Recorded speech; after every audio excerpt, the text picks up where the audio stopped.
A grave marker dedication was held at Milton Cemetery on Saturday for Revolutionary War soldier Benjamin Kennedy.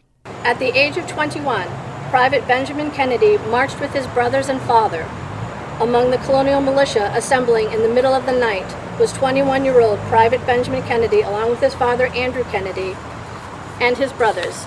They served with Captain John Bradley's militia company and Colonel Lumel's Robbins Regiment, which marched on the alarm of April 19, 1775. In total, Milton rallied 176 men and soldiers in support of the Revolutionary War, raising 3 militia companies, which included Captain John Bradley's company, along with the companies of Captain Ebenezer Tucker and Captain Daniel Voss. Some of Kennedy's descendants were on hand for the ceremony. I was born and raised in Massachusetts, and my husband and I moved with our family to Virginia in 1998, and it was shortly thereafter I started doing some genealogy research, and in doing so discovered I have a Revolutionary War patriot. And so I did a lot of research about it and also joined the DAR chapter that was closest to me in Virginia.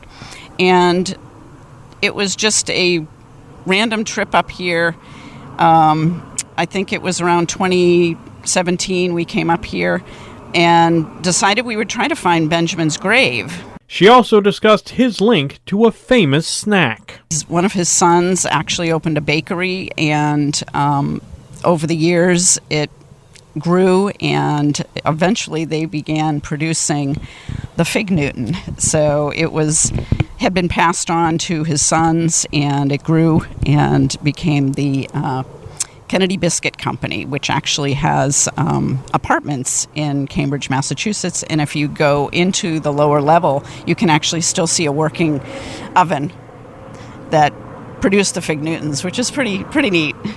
This is one of the historic preservation efforts that Massachusetts DAR and all states of DAR, states and chapters, do to fulfill our mission. It's really important to honor our past and honor our heritage, Dan. I mean, we have so much history right here in Massachusetts, and everything we can do to highlight this is just a very special privilege, because we all descend, in some form from ancestors, American ancestors, immigrant ancestors or something. So it's just a tremendous privilege to be able to honor these brave patriots that served in the American Revolution and bring to light these unknown stories. It's a momentous year because of the celebration of America 250. So when you think about the context of history here in Massachusetts, we have George Washington arriving in Massachusetts in July of 1775, just around 250 years ago from right now. He came to form the Continental Army, and he established his headquarters right down the road in Cambridge, Massachusetts at what will be known as the Longfellow House later on. So we have this literal history just right around us. So this is the time to celebrate. We have a lot of people researching their roots to find connections to the Revolutionary War. We're looking to expand it to identify additional Revolutionary War soldiers and do similar services with the daughters and with the sons of the Revolution. And of course, Milton plays an important part in that with the Suffolk Resolves.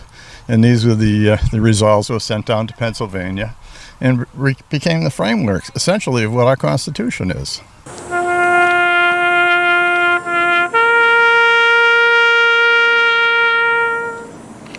For others, this was an opportunity to remember a man who served his country.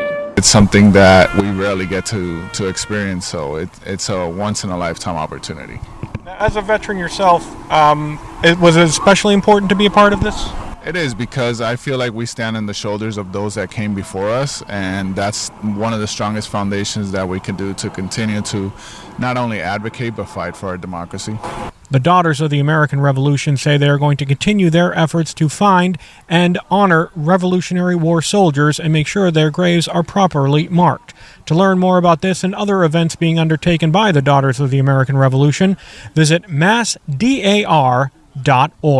Reporting from Milton Cemetery, Dan McCready, WATD News. Huzzah!